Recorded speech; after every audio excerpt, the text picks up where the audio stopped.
Silav roj baş, hevanno heviderim herkes baş. Hunzanın naha da rojeve de mesela heri mühim çüyna heyeta İmraliye yalcem Rezdar Abdullah Öcalan'e kamillerin nava haftede çüynu ve çebe çenebe herkesli bende ku despeka meha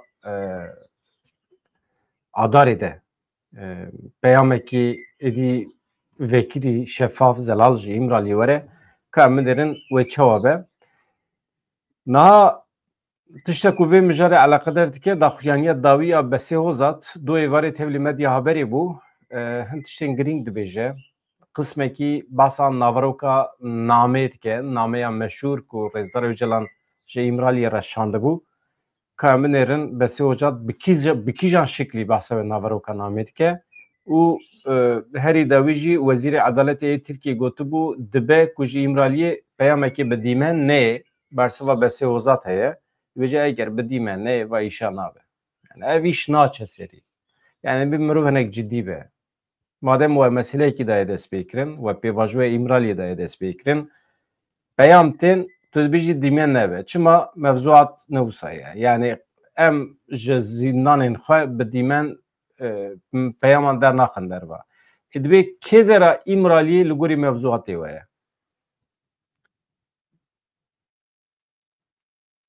Naha em ez hemek peyamê ji were bixwînim ez dirêj nekim îro hevanno ka ez nivîsekî ji dayînim serê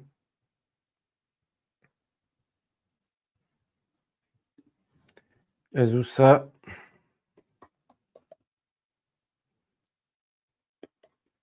besê hozat binivîsînim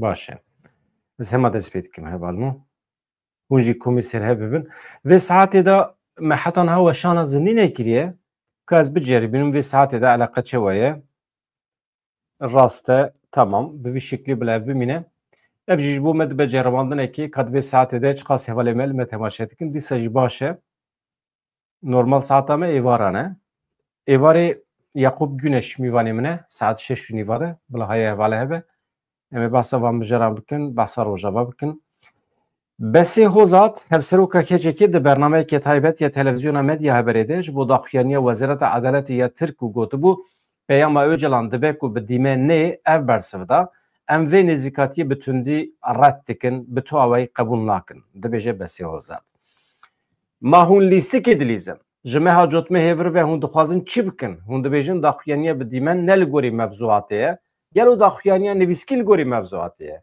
ev çawa dibe gelo rast e ku rêbera po di nava şert û mercên tecîdê de daxuyaniyê bide tesîr bandora daxuyaniya di nava tecîdê de wê çawa be wê çi encam bide dibê hûn van tiştana difikirin ez ji Wezîrê Edaletê dipirsim daxuyaniya ku di nava şert û mercên tecîdê de were kirin li gorî mevzuat û hukûqa we ye besê hozat destî şan kir ji bo rakirina sîstema li İmraliyê divê guhertinên qanûnî yên pêwîst tavlê hemen bênekirin tecîd divê bi temamî ji holê were rakirin rêbera po divê azad bibe divê bi temamî were berdan di nava şert û mercên azad û guncaw yên kar de be bi vî şeklî ancak bikaribe bixebite pêvajoya veguherandina demokratîka ve bike bi rêve bibe eger ev nebe wê çawa bibe divê mantıqa we digire yani hevanno ez dixwazim gotina veguherîna demokratîk hûn not bigirin pêvajoya veguherîna demokratîk cara yekem e kesekî navê vê pêvajoyê lê dike ez dibêjim qey mühîm e çünkü ez ê paşê werim beşa ku besê hozat naveroka namê eşkere dike dîsa vê gotinê bikartîne veguherîna yani dönüşüma demokratik dönüşüm veguherîna demokratik çi ye çima wisa dibêje navê pêvajoyê lê kiriye pêvajoya veguherîna demokratik qet nebe wê navekî heye ji xwe ji destpêkê ve em dibêjin madem hûn ji rêbertî daxuyaniyekê dixwazin hûn bang dikin wê demê pergala îşkenceya tecîta li İmraliyê ji holê rakin herkes dibêje Öcalan çima daxuyanî nedaye heta niha çima dereng maye çima di 15 Sibatê de nehat dayîn ev daxuyanî kes napırse ya gelo şert û mer çiqas hatine guhertin. Şert û mercên îmraliyê çiqas müsaidin.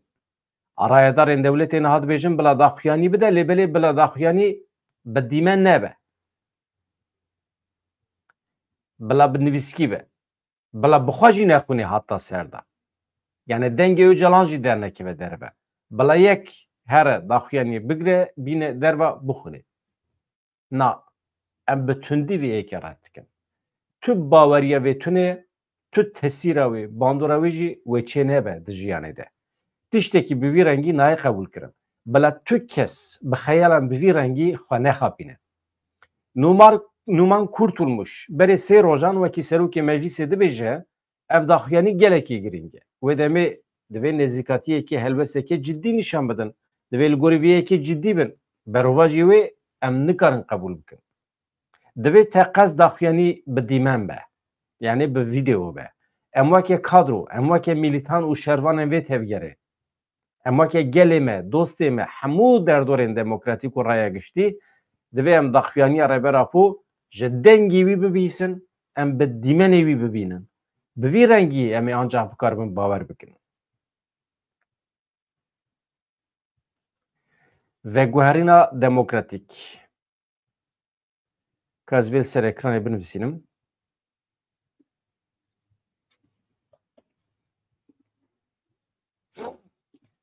Navê besê hoja navê pêvajoyê lê kir. Ez wisa binivîsînim.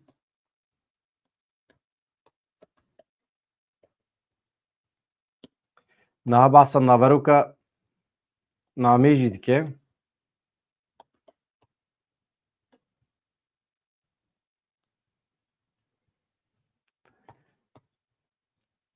Navê pêvajoyê lê kir em bêjin. Veguherîna demokratîk. Êdî ew tê çi manê hûn dikarin nava xwe de nîqaş bikin. û ji bo Kurda wê çawa be. Yani merov çawa dikare biguhere ber bê demokratîkbûnê ve. Me çi got? Yani eger bi dîmen nebe daxuyanî em weke kadro militan, em weke şervan û milletê me dibe em heta bi çavê xwe nebînin, bi goyê xwe nebîsin, em nikarin bawer bikin. Nêzîkatiya Wezîrê Edaletê eger nêzîkatiyekê dewlet û deshilatdariyê be, wê demê ne ciddî ye. Bi qasî ku em dişopînin, di nava xebatekî mezin de ye Rebera Pû, di serî de gelê Kurd, gelên Tirkiye, ji bo gelên herêmê xwe ji pêngaveke mezin ya demokratîkbûnê re amade dike. Dixwaze tevgerê ji pêvajoyeke mezin a guherînê re derbas bike. Dixwaze bixe pêvajoyeke guhertineke demokratîk. Dixwazim heval guh bidin tam vê derê. Rebera Pû dibêje dixwaze tevgerê ji pêvajoyeke mezin a guhernî re, yani di pêvajoyeke mezin a guherînê re derbas bike. Dixwaze bixe pêvajoyeke guhertineke demokratîk.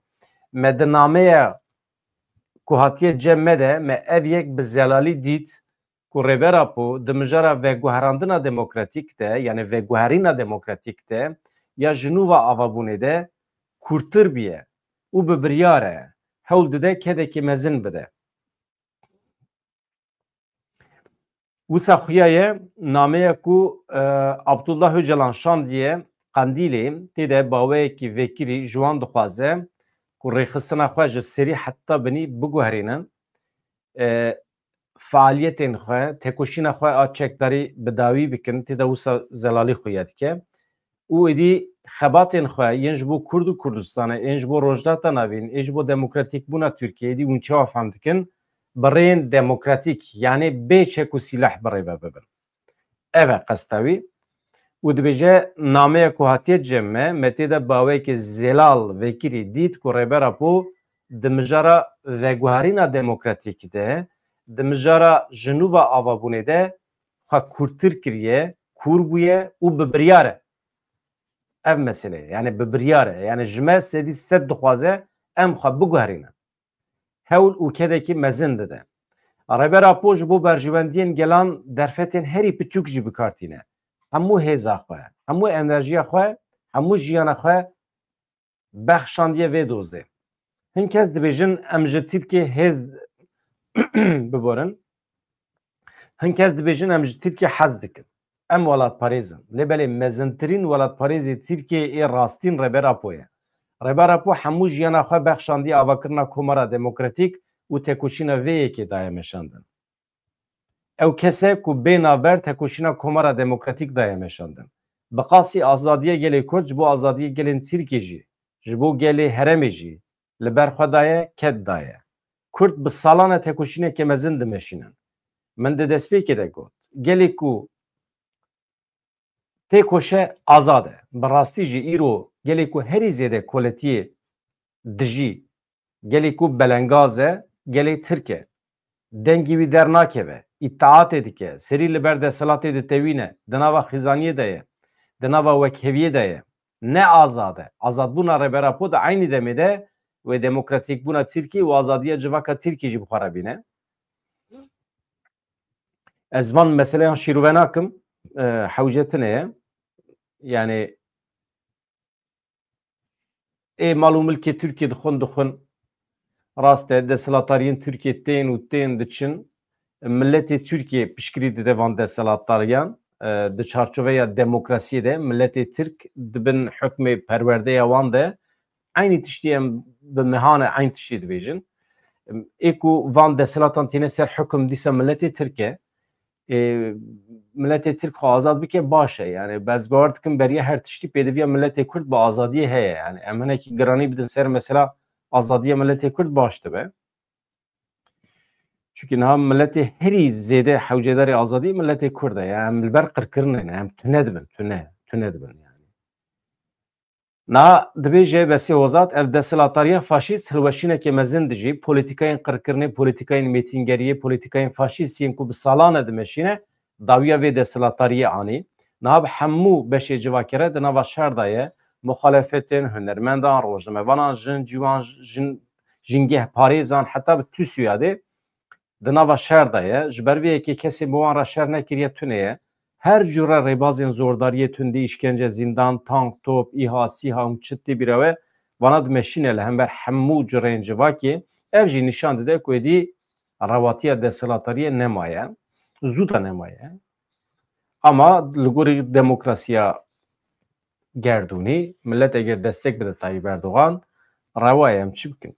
Rebera Po înisiyatîfa veguherîna demokratîk bi pêşxist vê derê dîsa veguherîna demokratîk derketiye pêş vê gotinê ji bîr nekin ka min nivîsiye li ser ekranê ye veguherîna demokratîk. Aynen.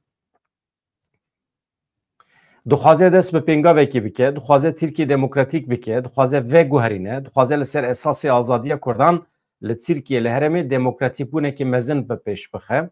Ev pêngavekê mezin û dîrokî ye. Lê deselatê binêrin, yani behsa AKP a Tirkiye dike. Her roj dibêje bila PKK çekê xwe dayne, lê dema mirov li kiryarê wan dinêre, li fealiyetê wan, li kirinê wan ê rojane dinêre, dibêjin bila şer dewam bike. Yani di pratikê de dibêje bila PKK çekan dayne, lê belê di dilê xwe de jî dixwazin şer bidome. Di derbarê Rojavayê Kurdistanê de paragrafek heye, ji gotinên besê hozat dixwazim ji we re bixwînim. Tirkiye ji bo ku li Tirkiye çareserî pêş nekeve, Sûriye demokratîk nebe û mîna Tirkiye bibe xwedî sîstemeke tekparêzî, qirker, faşîst dibe çi ji destê Tirkiye tê dike. Hewl dide rêveberiya Şamê arasteyê vî aliyê bike, bandorê li rêveberiya Şamê bike, dijminiyekê mezin bixe nava gelên Sûriye û bixe nava gelên Sûriye û Kurdan jî. Ew roleke pir xirab dilîze behsa Tirkiye dike. Li aliyê din êrişî dewam dikin. Şer li qeda Bakur Rojatê Sûriye de dome, taybetî Qereqozaxê êrişê gelên herêmê dike. Her wiha bendava Tişrinê behsa wê derê jî dike, êriş dewam dikin. Netewperestiya Ereb, hasasiyet, refleksên Ereban heye. Şam bi vî rengî namîne. Sûriye bi vî rengî naçe. Hesabên gelek hêzên navnetewî hene heye. Di geşedanê li herêmê de berjewendiyên İsraîlê jî hene. Goy xwe bidine. Kurd, hêzên Sûriye Demokratîk qesede gelên Bakur Rojatê Sûriye ji bo demokrasî tekoşîneke ciddî didin. Modeleke derketiye holê di jiyanê de. Behsa Rojavayê Kurdistanê dike. Ev avantajeke mezin e. Di daxuyaniyên dawî de biryarên ku di encama xebatên hevpariyên Qesedê, Mesedê rêveberiya Xweser de hatin girtin, di çapemeniyê de cihî girtin. Ev yek pêwistiya bi demokrasiya xwe cihî ya bihêz weke bingeha demokratîkbûna Sûriyê radixeber çavan. Sûriyaya ne navendî ademî merkeziyetçî yani ji bo gelên Sûriyê û gelên Rojhata Navîn gelekî giring e. Ev Sûriyaya ne navendî Durzî jî behs dikin xweseriya xwe îlan kirine, Elewî jî behs dikin xweseriya xwe îlan kirine. Divê derê de bi destûra ve tiştekî bibêjim binêrin hevanna. Kurdên Rojavayê Kurdistanê Kurdên Sûriyê 15 salin rêveberiyekî xweser îlan kirine bi 100 hezaran 100 hezarî zêdetir hêzê wan ê çekdar hene xweseriya xwe îlan kirine yani di pratikê de dijîn diqa bi Amerîka re di nava hevkariyê de ne filan. Durzî 600 hezar 700 hezar nüfusa wan heye doh rabûne xweserî îlan kirine di nêrî nava milletê me de pir kes dibêjin ka binêrin 600 hezarin xweseriya xwe îlan kirine aha ê Kurda binêrin. Yani rastiya Kurdên Rojavayê Kurdistanê nabînin, fedakariya wan nabînin. Nizanin ku di nava şertên herî zehmet ê Rojhata Navîn de beriya 12-13 salan xweserî îlan kirin. Xweseriya demokratîk îlan kirine û hemî milletên herêmê diparêzin. Yani hinekî rastiyê bibînin û bişêkirînin. Nabînin heyf e. Niha Elewî mala wan xirab bû li Sûriyê Durzî Elewî çav berdane Kurda li gorî Kurda dixwazin xweserî îlan bikin. Hemî bîye emsal yan jî bîye îlham bîye numûne ji bo wan. Wana hemî xeta sêyem e. Tiştek ku bû îlham ji bo milletên Sûriyê xeta sêyem e. Vê rastiyê eger hûn bibînin hinek wefadar bin baş dibe nebînin jî nexeme nebînin. Di vî warî de keda Kurdan keda gelên Bakur Rojdatê Sûriyê bi nirxe bi qîmetê dibêje be sêhozat tabî di mesela avabûna sîstemekî demokratîk xweseriyê de em piştgirî didin vê tekoşîna hêja. Ji bo zimanê dayîkê jî çend gotinan dibêje zimanê Kurdî dibin êrişekê mezin daye gelê me ji bo zimanê xwe ket daye di Kurdî de bi taybetî zaravayên ku dibin xeteriya wendabûnê de ne hene weke Kirmanşkî yani Zazakî şaneya bingehîn ya Kurdiyê dibin xeteriya tunebûnê de ye eger edebiyat û wêjeya zimanekî pêş nekeve her tim xeteriya wendabûnê re rûbirû ye li ser wê xeterî tehlîkeya wendabûnê heye wêjeya Kurdî pêş dikeve lê divê hîn bêtir were xurtkirin divê em li malê li derve li her derê tim bi Kurdî baxifin û têxin nava jiyana xwe ya rojane divê em hemû zeraveyan bidin jîn bi wan baxifin ji bo bi destxistina mafê bi zimanê dayîkê jî divê em xebatê xwe bidomînin.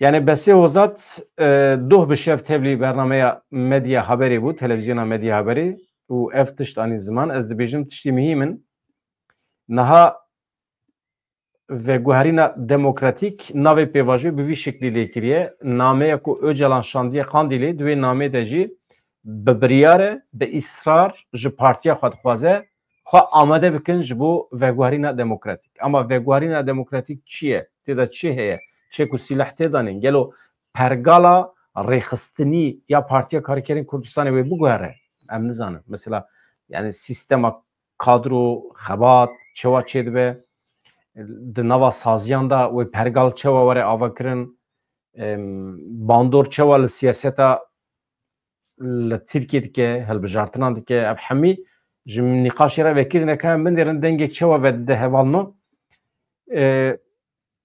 ji wan rica dikim vîdyoyê me ê doh pêr jî temaşe bikin hevseroka PYD heye Pervîn Yusuf doh min parvekir ji ber ku saeta parvekirinê pir nebaş bû pir zêde eleqe nedîtiye ama rîca min ji we ew e temaşe bikin tiştên pir balkêş dibêje. Yani ez dixwazim were temaşekirin Pervîn Yusuf.